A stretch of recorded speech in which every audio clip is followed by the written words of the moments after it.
వి gold trusted gold buyers తాకట్టులో ఉన్న బంగారాన్ని విడిపించి ఈ రోజు ఉన్న మార్కెట్ ధరకే కొనబడును. మరిన్ని వివరాలకు సంప్రదించండి 77107720. పార్వతీ బ్యారేజ్ కింది భాగంలో ఉన్నటువంటి మంతిని మండలం పోతారం గ్రామంలో ఉన్నాం మనం ఇవాళ. ఇక్కడ నీళ్లు పోటు గంబి దాదాపు 5 రోజులు పొలాలలో పత్తి చేన్లలో నిలువుగా ఉండడం వలన మొట్టమొదటిసారిగా పోతారం గ్రామంలో గోదావరి ఒడ్డుకే ఉన్నది. ఈ పోతారం, విలోచౌరం, ఉప్పట్ల ఈ గ్రామాలు 5 రోజులు నీళ్లు నిలబడి ఇప్పటి వరకు ఉండలేదని రైతులు పెద్ద మనుషులు చెప్తా ఉన్నారు. ఈ నీళ్లు నిలబడి ఉండడం వలన పత్తి, వరి కూడా, వరి 3-4 రోజులు నీళ్లు నిలువ ఉంటే ఏం కాదు కదా అని నేను రైతులను అడిగితే వాళ్ళు సైంటిస్టుల కన్నా గొప్పగా ఏం చెప్పారంటే, ఈ గోదావరి వేడి నీళ్ళు వస్తాయి. ఆ వేడి నీళ్ళు 4-5 రోజులు నిలువ ఉండడం వలన అసలు పొలంలో కూడా వాసన వస్తుంది, స్మెల్ వస్తూ ఉన్నది, మురుగు వాసన వస్తూ ఉన్నదని రైతులు చెప్తారు. అంటే వరి పొలం కూడా పోయింది. కనుక ప్రభుత్వం వెంటనే స్పందించి ఇప్పటి వరకు ఒక్క కాడ కూడా నష్టపరిహారం ఇవ్వలేదు. అధికారంలోకి రాకముందు పంటకి ఇన్సూరెన్స్ చేస్తా అన్నారు, పంటలకు మంచి గిట్టుబాటు ధర ఇస్తా అన్నారు కాంగ్రెస్ పార్టీ వాళ్ళు. ఇప్పటి వరకు పోయిన సంవత్సరం మునిగిపోయినటువంటి పంటలకు కూడా నష్టపరిహారం ఇవ్వలేదు. ఈసారన్నా ఖచ్చితంగా నష్టపరిహారం ఇవ్వాలి. పోతారం గ్రామంలో చూస్తేనే దాదాపు 250 ఎకరాలు పైచిలుకు పత్తి, వరి కలిపిపోయినట్టుగా మేము అంచనా వేస్తూ ఉన్నాం. విలోచౌరం గ్రామంలో కూడా దాదాపు 200 పైచిలుకు ఎకరాలలో పంట నష్టం జరిగి ఉంటుంది.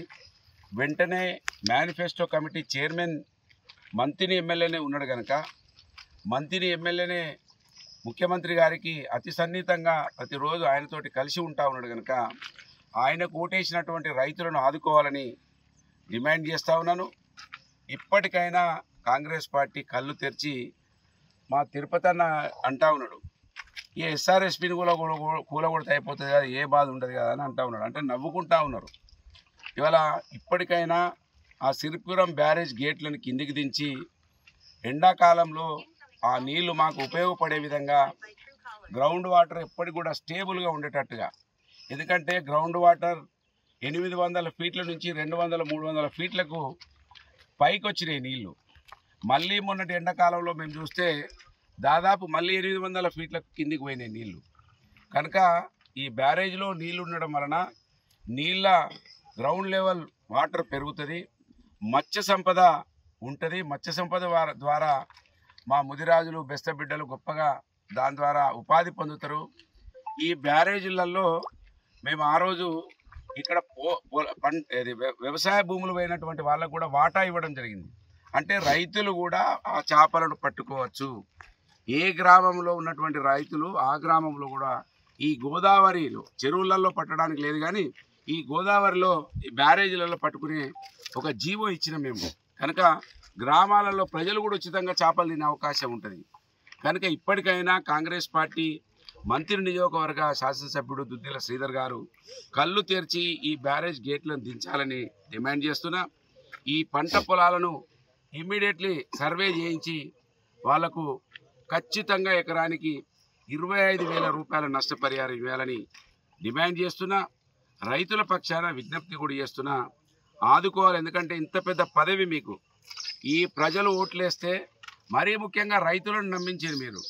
రైతులకు బోనస్ ఇస్తా అన్నారు, పంట నష్ట పరిహారం ఇస్తా అన్నారు, ప్రతి ఎకరానికి ఇన్సూరెన్స్ చేస్తామన్నారు, రైతు డిక్లరేషన్ చేశారు. మీరు రైతులను నట్టేట ఇప్పటికే 2 సంవత్సరాలు మూస్తా ఉన్నారు.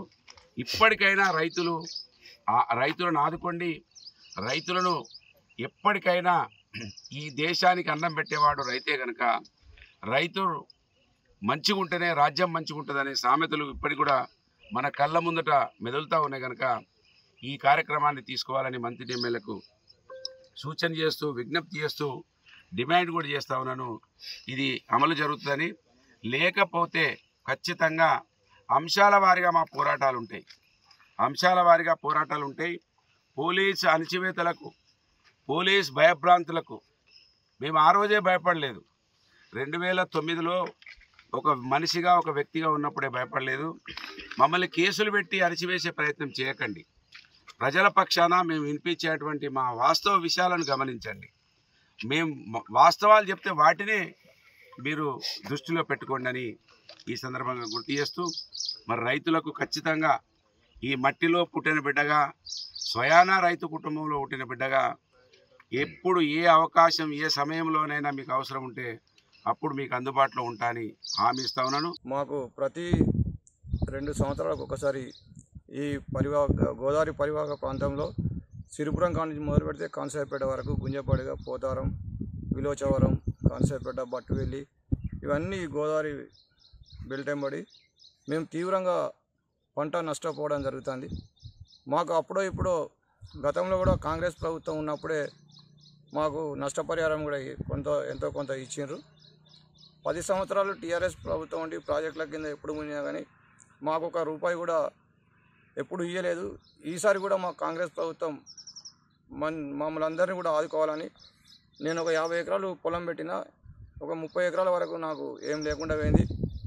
మా అన్న రామరెడ్డి ఈయన ఒక 15 ఎకరాలు పెట్టిండు, ఈయన 10 ఎకరాలు కంప్లీట్గా పోయింది.